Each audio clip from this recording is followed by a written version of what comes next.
What's the deal, baby? Y'all didn't know who it is. It's that big boss hog, bossed out K-Po through the door. Here to talk this boxing real quick. We'll talk about Jaron Enis. But before I get into that, I want to send my prayers out to everybody in Houston, man. You know, surrounding areas of Houston, too. We had some inclement weather. It was tornadoes popping up everywhere yesterday. Some tornadoes popped up in Baytown and Pasadena today. Just praying for y'all, man. I know, it's hard. I know you lost some property and things like that, but you can replace those things. You can't replace your life. So just understand that bad times don't last. Good people do. I'm sending my prayers out to y'all. Real deal spirit. For real. Y'all pray for everybody around here in Houston, man. Like I said, we had some strange weather. It just popped up out of nowhere. Tornadoes. I don't know what the fuck going on. But, Jaron Ennis was interviewed by Gilly the Kid and Wallow, $1 million worth of game. They was asking them questions about Terrence Crawford and Errol Spence. Talked about, Jaron being the mandatory for Errol Spence's belt, and, how, basically, Gilly and them was saying that Errol Spence, kind of, ducking Boots, which, they don't really know. They don't know nothing about no boxing, They just kind of outside, looking in, they just they just supporting their guy, so, it is what it is. They from Philly, Philly guys ride together, you know what I'm saying? That's just what it is. So, and, they talked about Bud too. And, Jaron Ennis said he can whoop both Errol and Bud in the same night. So I like the energy. I like it. But I wanted to break down those two fights, because they're both tough fights. You know what I mean? For starters, he's not going to be able to fight both of them in the same night. But I do like the confidence. They also talked about, Bozy said he doesn't study tape.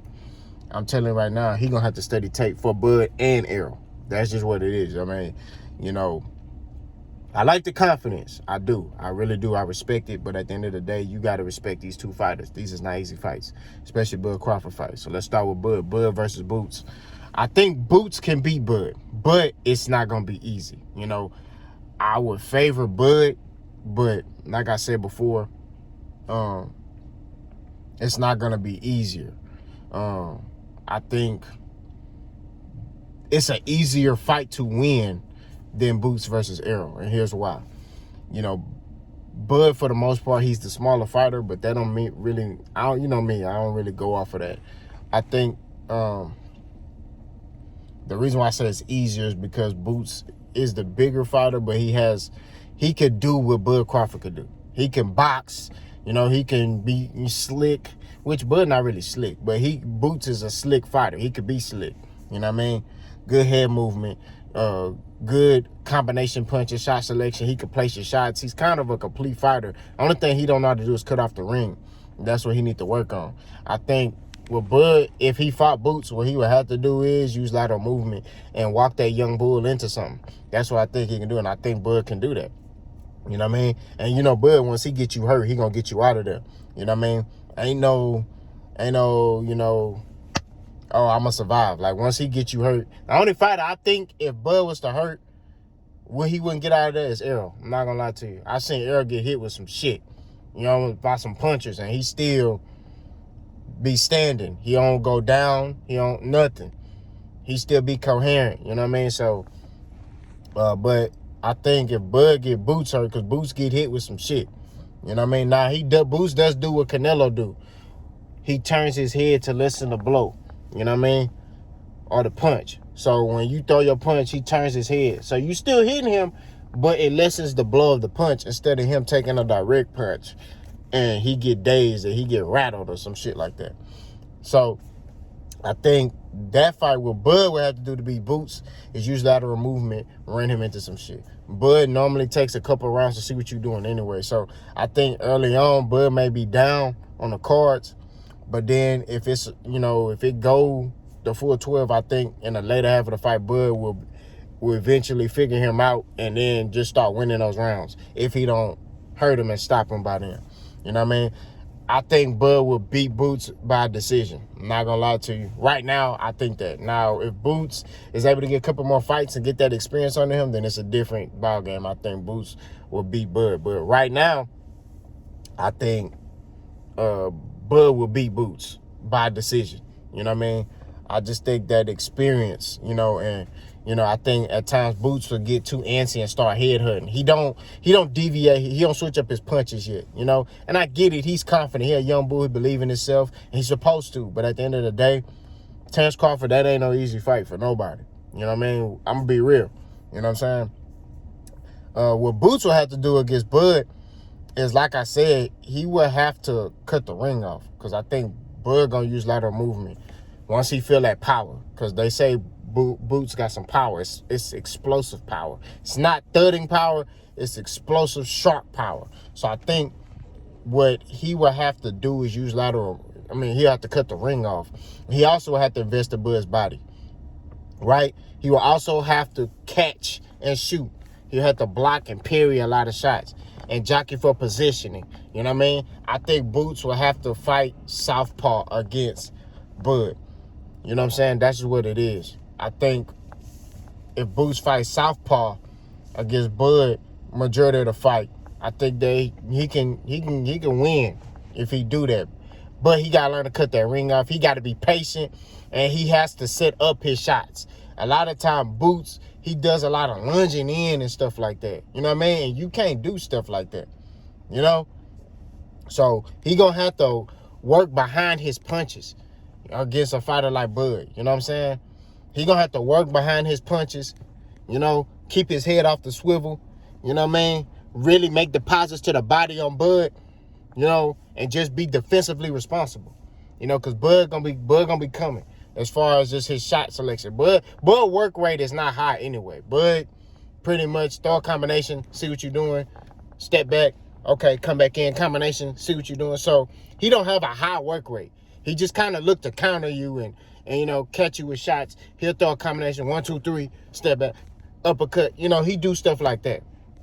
That's just what it is. So Bud is more of a combination puncher. You know what I'm saying? Now, when he gets you hurt, that's when he plays them shots. So, like I said, Boots just got to cut that ring off and stay on Bud. Like, don't give Bud time to think. You know what I'm saying? Keep that jab in his face. He should be able to win.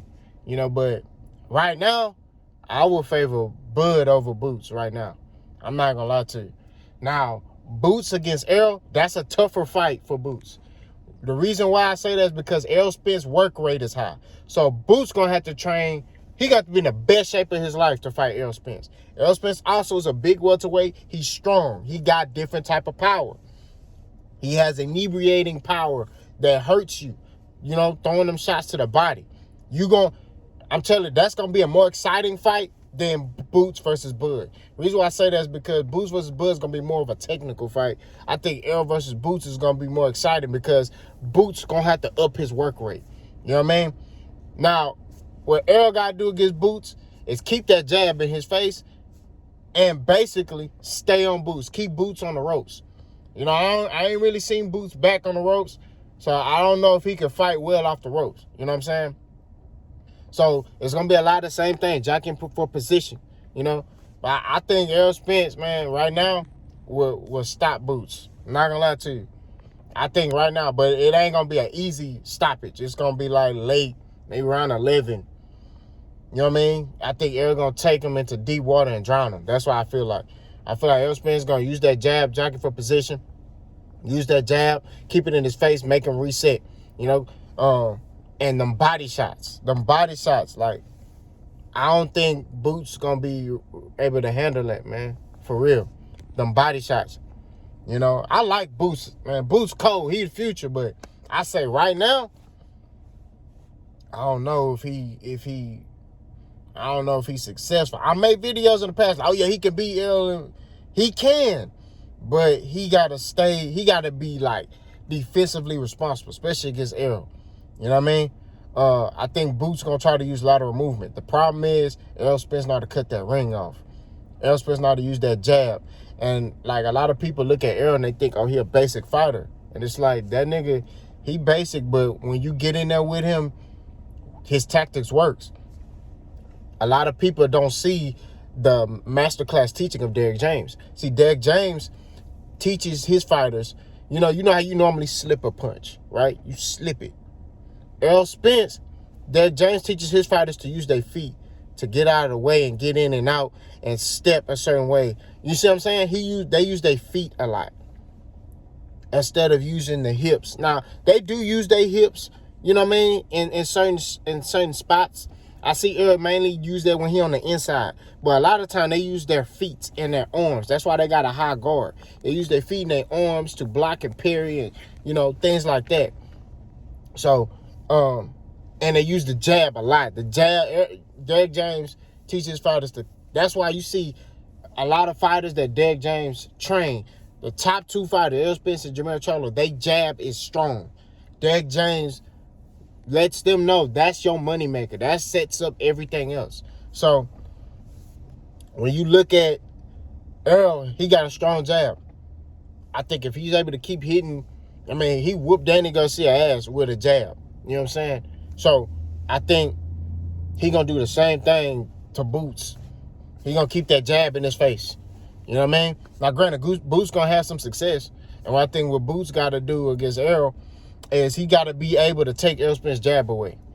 Because, like I said, Errol Spence's jab sets up everything. So he got to be able to take that jab away. And if he's able to do that, then he'll be able to have some success and get his work. But he can't headhunt.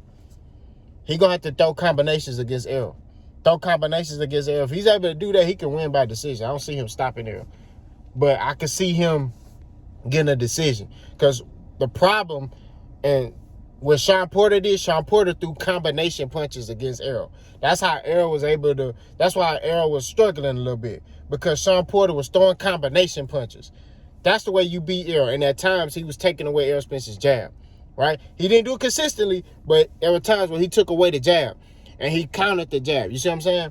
And that's what Boots got to do in order to beat Errol Spence. You got to do stuff like that to beat Errol. If you ever take away his jab, you might be able to beat him. But if you can't take away that jab, I'm sorry. Errol Spence gonna stop that boy. You know what I mean? Like I said, I love Jaron Ennis' confidence. Right now, if he fight Errol Spence or Bud, I would favor Errol Spence and Bud Crawford to beat Jaron Ennis. But I would say the Errol Spence and Jaron Ennis fight, I would say 70-30. So I say 70% Errol, 30%, you know, Boots. Bud versus Boots, I say 60% Bud, 40% Boots. You see what I'm saying? I think those, you know, and like I said, I maybe as a passer, I said it's 50-50. But when I really like sit down and think about it, I'm like, you know, right now, just based off what I've seen from Boots, I'm like, man, I don't, you know, he can win those fights if he on his A game. But it's some things he gotta work on and do in those fights in order to get his hand raised and be successful.